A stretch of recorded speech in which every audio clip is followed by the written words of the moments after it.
नमस्कार। परिवर्तन academy YouTube channel में आपका स्वागत है।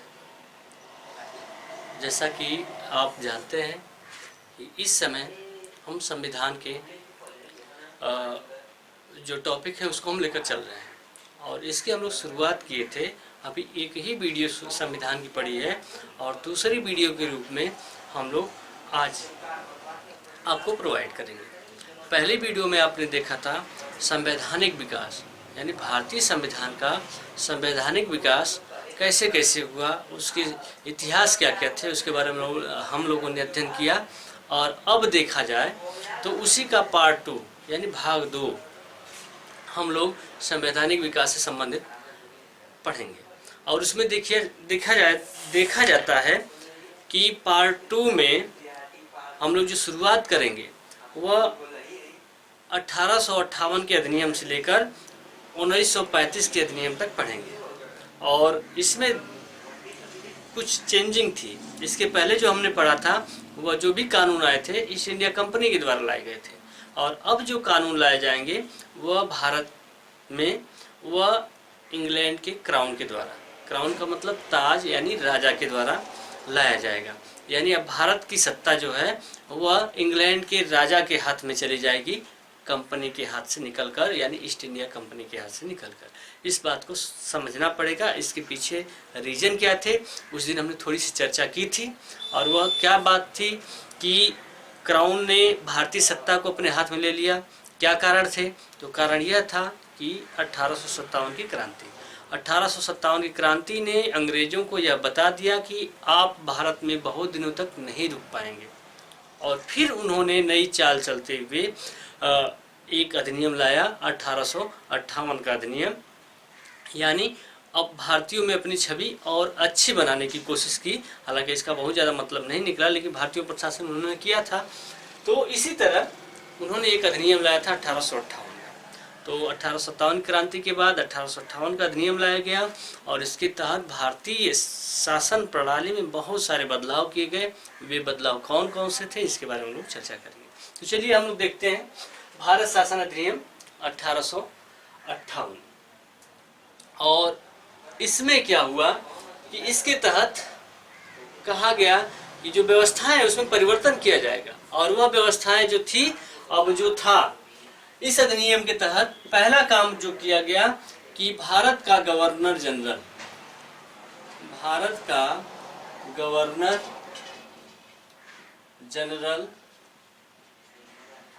अब वायसराय कहलाएगा। वायसराय कहलाएगा। यह ध्यान रखिएगा कि किस अधिनियम के तहत भारत का गवर्नर जनरल वायसराय बना। तो वह अधिनियम क्या हो जाएगा? 1858 के अधिनियम के तहत। यह क्वेश्चन पूछेगा किस अधिनियम के तहत बंगाल का गवर्नर जनरल भारत का गवर्नर जनरल बना। तो वहां पर उत्तर हो जाएगा 1833 का। पिछली वीडियो में हमने इसकी चर्चा की थी। और इस वीडियो में देखिएगा यहाँ पर फिर एक परिवर्तन होता है। यहाँ पर जो भारत का गवर्नर जनरल रहेगा अब वह वायसराय कहलाएगा। मतलब इसके कार्य को और बढ़ा दिया गया। जैसे जैसे कार्य बढ़े वैसे वैसे नाम में परिवर्तन हुआ और वैसे वैसे इनको कार्य भी सौंपे गए थे। तो इसी तरह देखिएगा भारत का गवर्नर जनरल अब वायसराय कहलाएगा। और इसी में दूसरा काम है कि वायसराय के सहयोग के लिए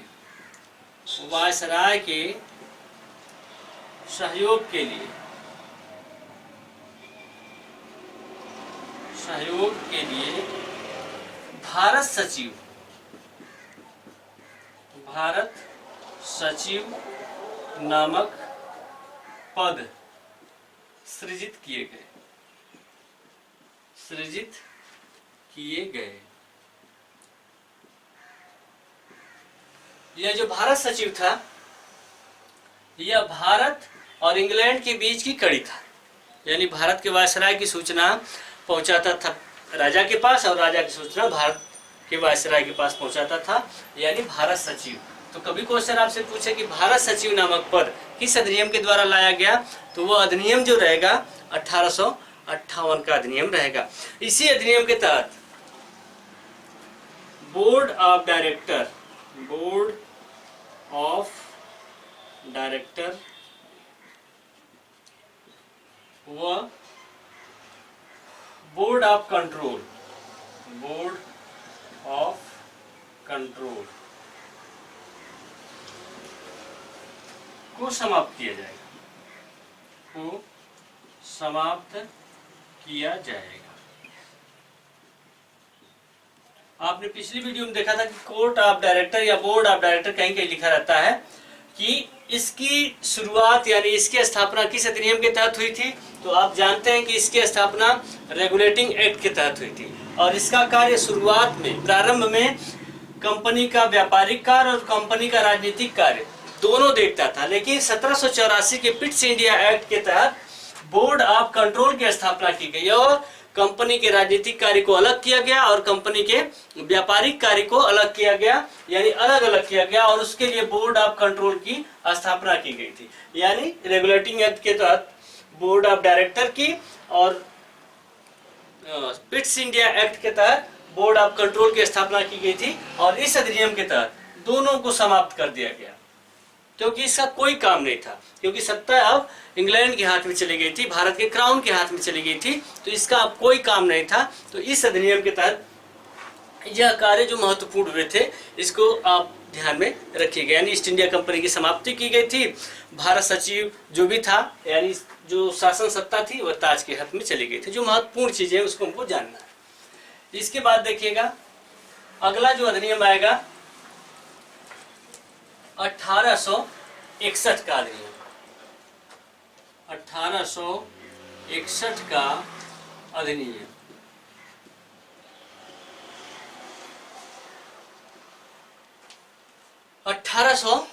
का जो अधिनियम रहेगा इसमें बातें तो बहुत कुछ हुई थी, लेकिन महत्वपूर्ण जो क्वेश्चन जो आएंगे उसके बारे में को जानना है, जो बार बार क्वेश्चन आए थे। इसके तहत किया गया था कि जो कानून बनेंगे, कानून बनाने का काम अंग्रेजी करते थे, लेकिन किसी भी भारतीय का उसमें किसी भी भारतीय की भागीदारी उसमें नहीं होती थी। लेकिन यह पहला कानून था जिसको बनाने में भारतीयों को भी शामिल किया गया। यानी कानून बनाने में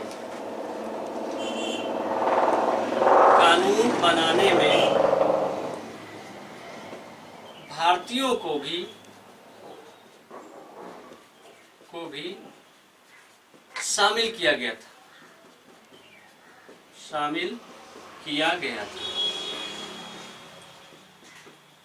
यह पहली बार हुआ था कि कानून बनाने में भारतीयों को भी शामिल किया गया था। इसके बाद जो दूसरा कार्य होता है इस अधिनियम के तहत कि कलकत्ता, बम्बई, इस समय मुंबई के नाम से जाना जाता है, मद्रास में इसी अधिनियम के तहत यानी 1861 अधिनियम के तहत कलकत्ता, बम्बई, मद्रास में 1862 ईस्वी में हाई कोर्ट की स्थापना की गई थी। हाई कोर्ट की स्थापना की गई, यह ध्यान में रखना है। अब इसमें हम लोग उत्तर प्रदेश में है और उत्तर प्रदेश के हाई कोर्ट की भी स्थापना इसी अधिनियम के तहत की गई थी। यानी उत्तर प्रदेश में जो हाई कोर्ट है 1800, तो इसी में देखिएगा Allahabad high court, Allahabad high court की स्थापना 1866 ईस्वी में, स्थापना 1866 ईस्वी में की गई। कह सकते हैं कि किस अधिनियम के तहत इलाहाबाद हाई कोर्ट की स्थापना की गई? 1861। कब की गई? 1866 ईस्वी में। कलकत्ता, बम्बई, मद्रास में हाई कोर्ट की स्थापना कब की गई? 1862 ईस्वी में। देखिए इसके पहले जब वीडियो बनाए थे हम आपको बताए थे पार्ट 1 में, तो कलकत्ता में सुप्रीम कोर्ट की स्थापना हुई थी रेगुलेटिंग एक्ट के तहत 1774 ईस्वी में। रेगुलेटिंग एक्ट जिसके पहले जो न्यायाधीश थे, मुख्य न्यायाधीश थे, उनका नाम एलिजा इम्पे था, जिसकी चर्चा मैंने की थी। तो वहाँ मैं सुप्रीम कोर्ट बताया था, लेकिन यहाँ पर देखिए हाई कोर्ट की बात की गई। कलकत्ता में, बम्बई में और मद्रास में 1862 ईस्वी में हाई कोर्ट की स्थापना की गई और इलाहाबाद हाई कोर्ट की स्थापना 1866 ईस्वी में की गई थी। किस अधिनियम के तहत? 1861 के अधिनियम के तहत। तो यह दो चीजें हो गई, 1858, 1861 का अधिनियम। अब हम देखेंगे 1909 का अधिनियम, जिसको कहते हैं मार्ले मिंटो सुधार अधिनियम। मार्ले मिंटो सुधार अधिनियम, इसका नाम है। तो पहला ही क्वेश्चन पूछता है मार्ले मिंटो सुधार अधिनियम कब आया था? 1909 ईस्वी में। नाम क्या रखे हैं? सुधार अधिनियम।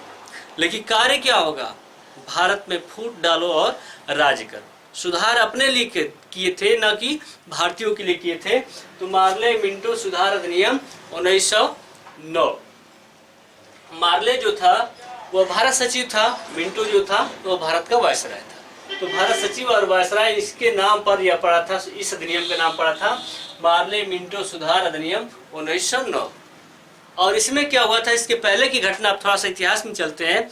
इसके पहले की घटना आप जानते हैं कि सांप्रदायिक आधार पर ही बंगाल को बांट दिया गया था, और पूर्वी बंगाल और पश्चिम बंगाल दो भागों में बांट दिया गया था। किसने बांटा था? आप जानते हैं कि लॉर्ड कर्जन ने 1905 ईस्वी में बंगाल का विभाजन कर दिया था सांप्रदायिक आधार पर। और उसके पीछे मेन रीजन क्या था कि भारतीयों में राष्ट्रीयता का विकास होता जा रहा था। भारतीयों में राष्ट्र के प्रति जो भावना थी वह जागृत हो रही थी, जिसको देखते हुए उन्होंने प्रशासनिक समस्या का बहाना बनाते हुए बंगाल को दो भागों में बांट दिया, पूर्वी बंगाल और पश्चिमी बंगाल। और सोचा उन्होंने कि यह भविष्य में जो हिंदू थे और मुसलमान थे कभी एक न हो, इसके लिए उन्होंने एक नया अधिनियम लाया था, मार्ले मिंटो सुधार अधिनियम 1909। और इसके लिए जो किया गया था कार्य कि एक ही बात, एक ही चीज इस पे याद करिएगा, क्वेश्चन एक ही से आता है। मुसलमानों को सांप्रदायिक आधार पर, मुसलमानों को सांप्रदायिक आधार पर निर्वाचन प्रणाली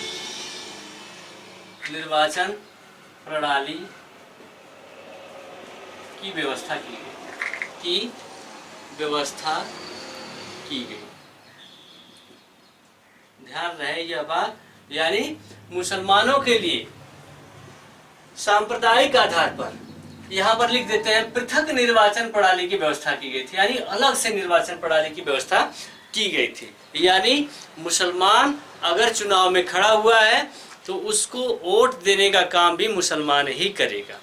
और इसके वजह से हिंदुओं और मुसलमानों में फूट पड़ गई, यानी फिर जुड़ना मुश्किल था। 1916 में एक बार जाके जुड़ेंगे लोग, तो फिर जुड़ना मुश्किल था। और इसी के पहले देखिएगा एक कार्य और हो चुका था, मुस्लिम लीग की स्थापना हो चुकी थी। तो अब धीरे धीरे हिंदुओं और मुसलमानों में भेद पड़ता गया, दूरियां बढ़ती गई, जिसका परिणाम यह रहा कि सांप्रदायिक आधार पर उनको निर्वाचन प्रणाली भी प्रदान की गई। और एक बंटवारे पर, या कह सकते हैं कि सांप्रदायिक आधार पर जो बंटवारा था, उस पर अंग्रेजों ने एक हथौड़ा इस अधिनियम के द्वारा मार दिया कि अब कभी यह लोग इकट्ठा न हो। वह जानते थे कि जब भी एक होंगे तो हम लोगों के लिए समस्या पैदा करेंगे, और यह समस्या न आए हम लोगों के सामने, इसके लिए उन्होंने क्या किया कि सांप्रदायिक आधार पर बांट दिया। चलिए देखते हैं अगले अधिनियम के बारे में।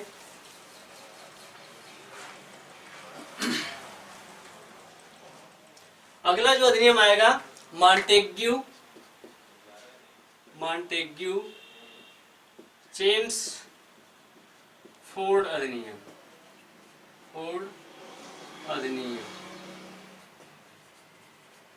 और इससे क्वेश्चन कैसे पूछता है कि मॉन्टेग्यू चेम्सफोर्ड अधिनियम कब लाया गया था? मॉन्टेग्यू चेम्सफोर्ड अधिनियम कब आया था? तो वह उत्तर क्या हो जाएगा? 1919 ईस्वी में। मार्ले मिंटो सुधार अधिनियम कब आया था? 1909 ईस्वी में। ठीक है, तो इसकी जो बातें हैं हम लोग देखेंगे। तो यहाँ पर क्या किया गया था? पहला कार्य किया गया था प्रांतीय स्वायत्तता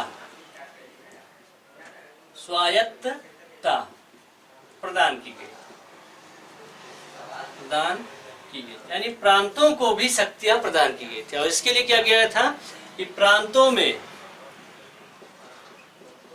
में द्वैध शासन, प्रांतों में द्वैध शासन प्रणाली लागू की गई,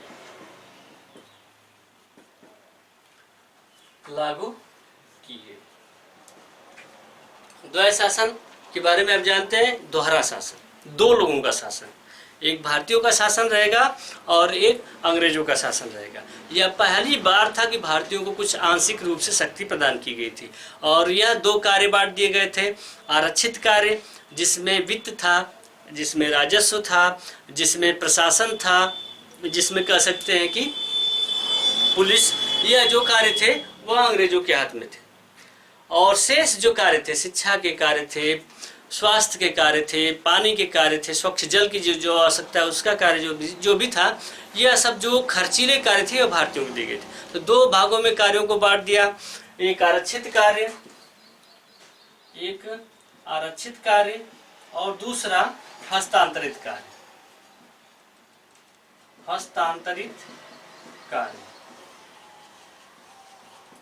आरक्षित जो कार्य था यह अंग्रेजों ने अपने हाथ में ले लिया और हस्तांतरित जो कार्य था यह भारतीयों को सौंप दिया। अभी तक भारतीयों को कोई भी कार्य नहीं दिए गए थे, सारे कार्य उन्होंने अपने हाथ में लिए थे, लेकिन यह पहली बार था कि जिसके द्वारा भारतीयों को कुछ कार्य दिए गए थे। देखिए, द्वैध शासन से जो क्वेश्चन आते हैं यहाँ पर बड़े कंफ्यूज करते हैं और कई बार द्वैध शासन से क्वेश्चन आते हैं। देखिए, एक बार बंगाल में द्वैध शासन की बात आएगी, एक बार प्रांत में द्वैध शासन की बात आएगी, एक बार केंद्र में द्वैध शासन की बात आएगी, 3 बार द्वैध शासन की बात आएगी। तो उसको हम लोग पहले समझ लेते हैं, तब आगे बढ़ते हैं हम लोग कि द्वैध शासन की क्या प्रक्रिया थी।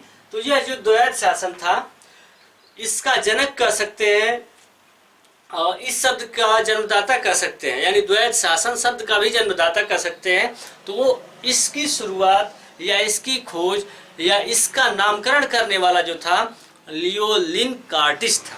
उसका नाम था लियोलिन कार्टिस, जिसने अपनी पुस्तक डायरकी में, उसकी पुस्तक का नाम था डायरकी, यानी कभी कभी क्वेश्चन पूछता है कि डायरकी किसकी पुस्तक है, तो लियोलिन कार्टिस की पुस्तक है, और जिसमें उसने द्वैध शासन शब्द का प्रयोग किया था और इस प्रणाली को बताया था। और इसीलिए कार्टिस को ही द्वैध शासन का जन्मदाता कहा जाता था। तो इसलिए पहले देख लीजिएगा कि द्वैध शासन पहले किसने लगाया था, कहाँ लगाया था और किसने समाप्त किया था, किस अधिनियम के तहत समाप्त हुआ था। तो इसको हम लोग थोड़ा सा यहाँ पर देख लेते हैं। देखिए, एक जो था वह द्वैध शासन लगेगा, हम देखिए द्वैध शासन की ही बात कर रहे हैं। द्वैध शासन, एक द्वैध शासन बंगाल में लगेगा, कौन लगाएगा, कैसे समाप्त होगा। एक द्वैध शासन प्रांत में लगेगा, यहां से कैसे क्वेश्चन आते हैं। एक द्वैध शासन केंद्र में लगेगा, 3 द्वैध शासन लगेंगे, 3 जगह से क्वेश्चन आते हैं द्वैध शासन से संबंधित। तो हम एक ही चीज जानते हैं कि लॉर्ड क्लाइव ने ही द्वैध शासन लगाया था। लेकिन यह कई बार, हालांकि बहुत से लोग को जानकारी इस बात की है, लेकिन बहुत से लोग कंफ्यूज होते हैं जो वनडे एग्जामिनेशन की तैयारी करते हैं, जो बहुत गंभीरता से इसको नहीं लेते हैं। तो उनको मैं बता देता हूँ कि यहाँ पर थोड़ा सा ध्यान रखिएगा कि द्वैध शासन अगर पूछा जाए कि बंगाल में द्वैध शासन किसने लगाया था, तो बंगाल में द्वैध शासन जो लागू किया था वह क्लाइव ने लागू किया था। रॉबर्ट क्लाइव ने द्वैध शासन कहाँ पर लगाया था, बंगाल में। और समाप्त किसने किया था, वारेन हेस्टिंग्स ने समाप्त किया था। समाप्त किया, लागू किसने किया था, क्लाइव ने। समाप्त किसने किया था, वारेन हेस्टिंग्स ने। तो यह बंगाल की बात हो गई। बंगाल में द्वैध शासन किसने लागू किया, क्लाइव ने। बंगाल में द्वैध शासन किसने समाप्त किया, तो वारेन हेस्टिंग्स ने। वारेन हेस्टिंग्स ने कब समाप्त किया, 1772 ईस्वी में।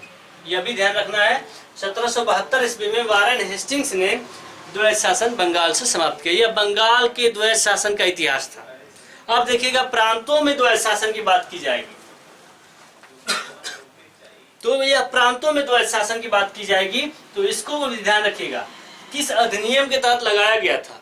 तो प्रांतों में द्वैध शासन जो अभी बताया आपसे कि 1919 के अधिनियम के द्वारा इसको लागू किया गया था।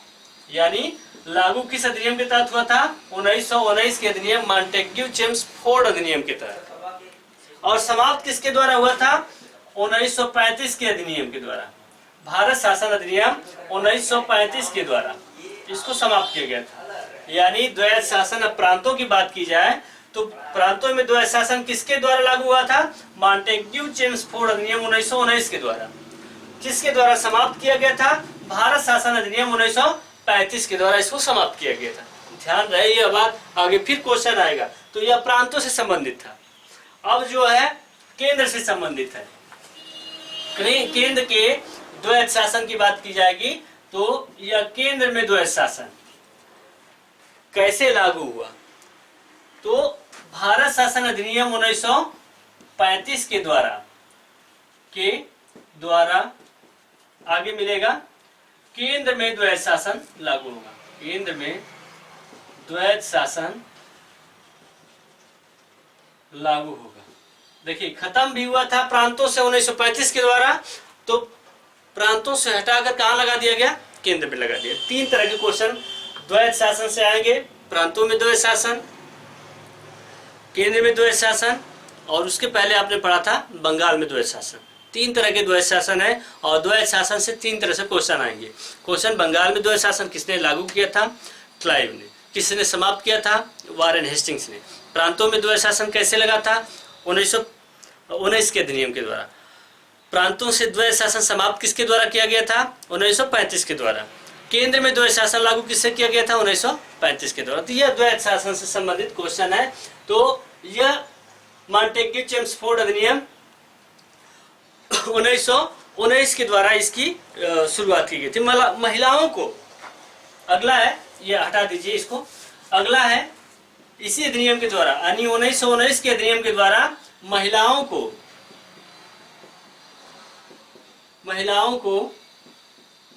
मताधिकार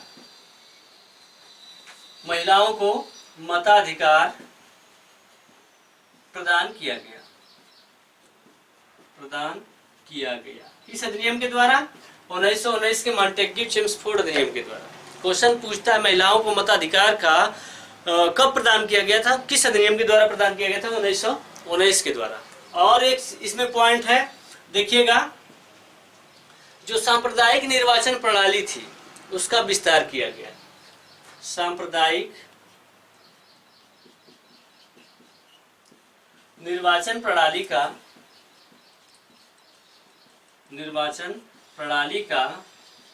विस्तार किया गया।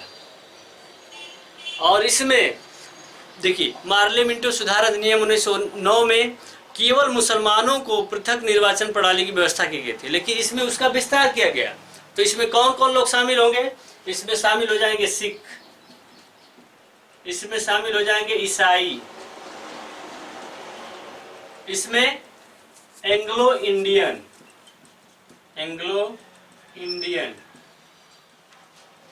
यूरोपीय। कितना बांट दिया था भारतीयों को? यानी अब उसमें तो केवल, यानी 1909 में केवल मुसलमानों के लिए पृथक निर्वाचन प्रणाली की व्यवस्था थी, लेकिन 1919 के जो अधिनियम थे उसमें सिखों को भी पृथक निर्वाचन प्रणाली की व्यवस्था, ईसाइयों को भी पृथक निर्वाचन प्रणाली की व्यवस्था, एंग्लो इंडियन, जो भारत के अंग्रेज थे, जो भारतीय हो गए थे, उनको एंग्लो इंडियन कहा जाता था। एंग्लो इंडियन को भी पृथक निर्वाचन प्रणाली की व्यवस्था, और जो यूरोपीय भारत में आकर रुके थे उनके लिए भी निर्वाचन प्रणाली की व्यवस्था यानी पृथक की गई थी। तो यह उसका विस्तार किया गया था। किस अधिनियम के द्वारा? 1919 के द्वारा। इसी के तहत लोक सेवा आयोग का गठन किया गया।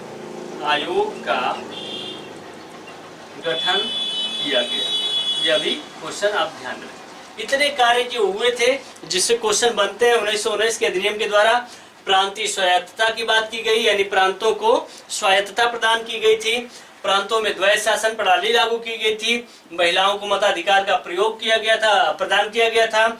सांप्रदायिक निर्वाचन प्रणाली का विस्तार किया गया था, जिसमें सिखों को, ईसाइयों को, एंग्लो इंडियन को, यूरोपियों को पृथक निर्वाचन प्रणाली की व्यवस्था की गई थी इनके लिए।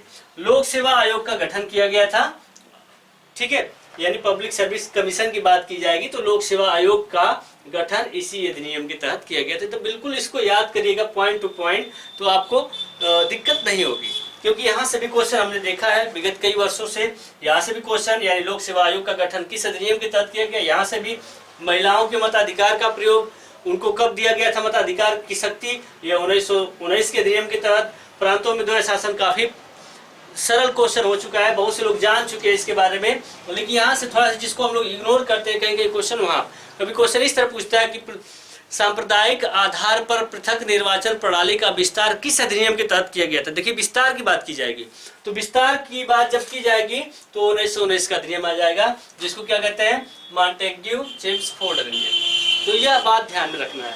अब इम्पोर्टेंट है जिसके बारे में हमको जानना है कि अब जो अधिनियम आएगा 1919 के बाद, वह अधिनियम आएगा 1935 का, भारत शासन अधिनियम 1935 का जो अधिनियम आएगा उसकी बात हम लोग करेंगे। तो भारत शासन अधिनियम, भारत शासन अधिनियम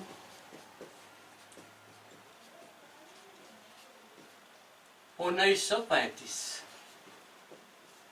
भारत शासन अधिनियम 1935 की बात करेंगे।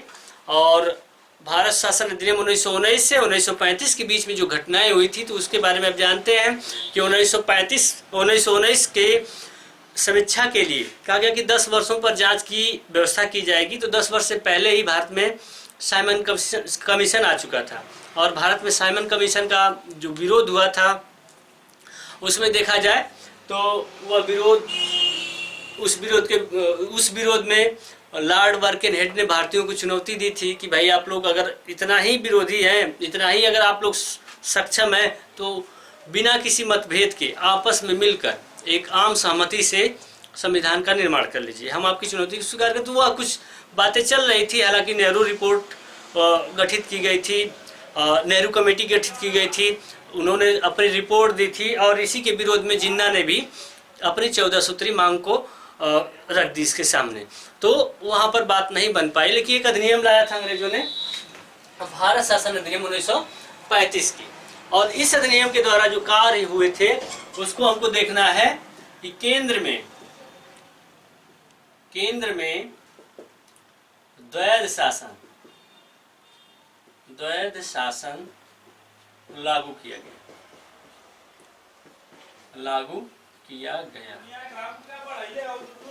अब दूसरा है कि राज्यों से यानी प्रांतों से द्वैध शासन समाप्त किया गया।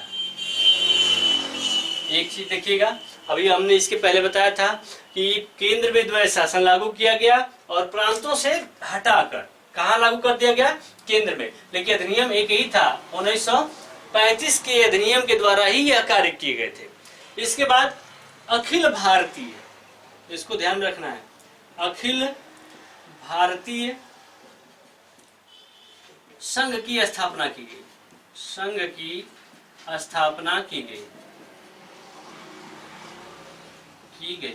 अब इसमें क्या होता था कि भारत कई टुकड़ों में बटा था, कहीं ब्रिटिश प्रांत में, तो कहीं कमिश्नरी में, तो कहीं देसी रियासतों में। तो उसमें यह शर्त रखी गई कि जितने भी ब्रिटिश प्रांत और कमिश्नरियाँ हैं वह एक हो जाएंगी, और देसी रियासतों को यह छूट दी गई थी कि आप चाहें तो आप संघ में शामिल हो सकते हैं। उनको यह दबाव नहीं था कि नहीं आप जरूरी से शामिल होंगे, लेकिन उनको यह निमंत्रण दिया गया था कि आप चाहें तो इसमें शामिल हो सकते हैं। तो अखिल भारतीय संघ की स्थापना की गई। ध्यान रहे यह बात कि पहली बार अखिल भारतीय संघ की स्थापना की गई थी। केंद्र में द्वैध शासन लागू किया गया था, प्रांतों से द्वैध शासन समाप्त किया गया था, अखिल भारतीय संघ की स्थापना की गई थी। संघ के लिए सुप्रीम कोर्ट की स्थापना की गई। इसको भी ध्यान में रखिएगा, सुप्रीम कोर्ट की स्थापना की गई। देखिए, एक सुप्रीम कोर्ट आपने बंगाल में पढ़ा था, कलकत्ता में पढ़ा था, तो किस अधिनियम के तहत किया गया था? 1773 के रेगुलेटिंग एक्ट के तहत 1774 ईस्वी में। उसको आपने पढ़ा होगा, पहली वीडियो में आप देखिएगा, अगर भूल गए होंगे तो पहली वीडियो को फिर से देखिएगा। तो 1773 के रेगुलेटिंग एक्ट के तहत 1774 में सुप्रीम कोर्ट की स्थापना कहाँ की गई थी? कलकत्ता में की गई थी। लेकिन वह केवल बंगाल की नहीं, कलकत्ता के लिए थी। लेकिन इस सुप्रीम कोर्ट की स्थापना यह कब की गई थी? संघ में की गई थी। और कब की गई थी? भारत शासन अधिनियम 1935 में की गई थी, सॉरी। और यहाँ पर उसके जो मुख्य न्यायाधीश थे उनका नाम हमने बताया था एलिजा इम्पे, और इसके जो मुख्य न्यायाधीश थे जिनका नाम रहेगा मॉरिस गोयर। मॉरिस गोयर इसके मुख्य न्यायाधीश थे। उसके ये भी क्वेश्चन पूछा है, कई बार क्वेश्चन पूछा है कि जो संघ के लिए सुप्रीम कोर्ट की स्थापना की गई थी, इसके मुख्य न्यायाधीश कौन थे? मॉरिस गोयर। और जो कलकत्ता के लिए सुप्रीम कोर्ट की स्थापना की गई थी, इसके मुख्य न्यायाधीश कौन थे? तो एलिजा इम्पे रहेंगे। तो उस बात का आप ध्यान रखिएगा। तो भारत शासन अधिनियम में यह सब बातें। शक्तियों का विभाजन, शक्तियों का विभाजन किया गया, विभाजन किया गया। अब शक्तियों का विभाजन का मतलब, जो शक्तियां थी वह बांट दी गई। किसके किसके बीच बांट दी गई? केंद्र के बीच और प्रांत के बीच। आप जानते ही हैं कि प्रांतों को स्वायत्तता दे दी गई थी, और प्रांत जब स्वायत्त हो जाएंगे तो उनको कुछ न कुछ शक्तियां प्रदान करेंगे, तभी तो आप जानेंगे। तो यहाँ पर केंद्र के लिए अलग शक्ति, राज्यों के लिए अलग शक्ति, दोनों के लिए अलग शक्ति। तो एक नाम सुने होंगे आप, लिस्ट, सूची। 3 सूची है, संघ सूची, संघ सूची, राज्य सूची व समवर्ती सूची, समवर्ती सूची। अब देखिएगा, वर्तमान में जो सूचियां हैं उसके अलग रिकॉर्ड रहेंगे, उसके अलग विषय रहेंगे, संख्या उनकी अलग रहेगी। लेकिन इसमें कभी क्वेश्चन पूछ दे आपसे कि भारत शासन अधिनियम 1935 में संघ सूची के कितने विषय थे? संघ सूची के कितने विषय थे? तो 59 विषय थे, 59। ध्यान रहे, ये हम भारत शासन अधिनियम 1935 की बात कर रहे हैं, ना कि वर्तमान में जो सूची है उसकी बात कर रहे हैं। वहां पर 59 विषय किसके लिए थे? संघ के लिए थे। 54 विषय, 54 विषय प्रांतीय सूची यानी राज्य सूची के लिए थी, और 36 विषय समवर्ती सूची में निहित थे। ध्यान रहे इस बात का, हम बार बार आपसे कह रहे हैं कि यह हम भारत शासन अधिनियम के सूचियों की बात कर रहे हैं, संघ सूची, राज्य सूची, समवर्ती सूची। और इसमें 59, 54, 36, 59 संघ के लिए विषय थे, राज्य सूची के लिए 54 और समवर्ती सूची के लिए 36 विषय इसमें निहित थे। तो इसको ध्यान में रखना है कि भारत शासन अधिनियम 1935 यह हमारे लिए बहुत महत्वपूर्ण है, क्योंकि इससे बहुत सारी बातें सीधे या संशोधन सहित हमारे संविधान में ऐड कर दी गई है। क्वेश्चन भी पूछता है कि सबसे ज्यादा भारतीय संविधान में किसका सहयोग था? भारत शासन अधिनियम 1935 का। अब इसमें कुछ इस तरह सुन लीजिएगा कि यहीं तक उनका कानून था। इसके बाद देखिएगा, प्रांतों में चुनाव कराए गए। भारत शासन अधिनियम 1935 के ही द्वारा प्रांतों में चुनाव कराए गए। और कब चुनाव कराए गए? 1937 में। इसको केवल ऐसे सुन लीजिएगा, 1937 में प्रांतीय चुनाव हुए। और उस प्रांतीय चुनाव में ध्यान रहे, इस प्रांतीय चुनाव में मुस्लिम लीग भी शामिल थी, कांग्रेस भी शामिल थी, और कांग्रेस को ज्यादा सीटें मिली, ज्यादा राज्यों में कांग्रेस ने सरकार बनाई। यानी कुल देखा जाए तो मिली जुली सरकार लेकर 8 राज्यों में इसकी सरकार थी। वैसे तो 6 में तो पूरी थी, लेकिन असम, पश्चिमोत्तर प्रांत को भी मिला लिया जाए, कुल 8 राज्यों में सरकारें बनाई थी कांग्रेस ने। लेकिन कुछ ही समय बाद द्वितीय विश्व युद्ध की शुरुआत होती है, और इस द्वितीय विश्व युद्ध में बिना भारतीयों से यानी बिना कांग्रेस से सलाह लिए अंग्रेजों ने भारतीयों को युद्ध में झोंक दिया। और 22 दिसंबर 1939 ईस्वी को हुई कांग्रेस ने सभी पदों से इस्तीफा दे दिया और उसी दिन 22 दिसंबर 1939 ईस्वी को मुस्लिम लीग ने कौन सा दिवस मनाया? मुक्ति दिवस मनाया, मुक्ति दिवस मनाया। ठीक है, यह सब बातें तो थी। फिर उसके बाद अगस्त प्रस्ताव 40 में आया और आगे देखा जाए तो इस द्वितीय विश्व युद्ध को ध्यान में रखते हुए ब्रिटेन का जो प्रधानमंत्री था जिसका नाम था चर्चिल यानी विंस्टन चर्चिल, वह देख रहा था कि जापान भारत की तरफ बर्मा को जीतकर भारत की तरफ बढ़ रहा है, तो उसने तुरंत भारतीयों का विश्वास जीतने के लिए एक कह सकते हैं कि मिशन की स्थापना की गई जिसका नाम था क्रिप्स मिशन। क्रिप्स मिशन की स्थापना क्रिप्स मिशन भारत में 23 मार्च 1942 ईस्वी को आया और जिसके अध्यक्ष के रूप में क्रिप्स थे, स्टेफोर्ड क्रिप्स थे। वह भारत में लेकर अपने मिशन को आए और कांग्रेस और मुस्लिम लीग के सामने अपनी बातें रखे और कांग्रेस ने और मुस्लिम लीग दोनों ने क्रिप्स मिशन को अस्वीकार कर दिया, क्योंकि कांग्रेस ने अपने लाहौर अधिवेशन में कहा था कि पूर्ण स्वराज की बात की थी उन्होंने, कि हमको भारत नहीं, हमको औपनिवेशिक राज्य नहीं चाहिए, हमको पूर्ण स्वराज चाहिए, यानी भारत हमारा पूरा होना चाहिए। और उसी में जिन्ना जो थे नाराज इस बात से थे कि इस मिशन ने हमको पृथक राष्ट्र की बात क्यों नहीं की, इसलिए कांग्रेस और मुस्लिम लीग दोनों ने इसको अलग कर दिया, इसको अस्वीकार कर दिया, इस पर ध्यान नहीं दिया।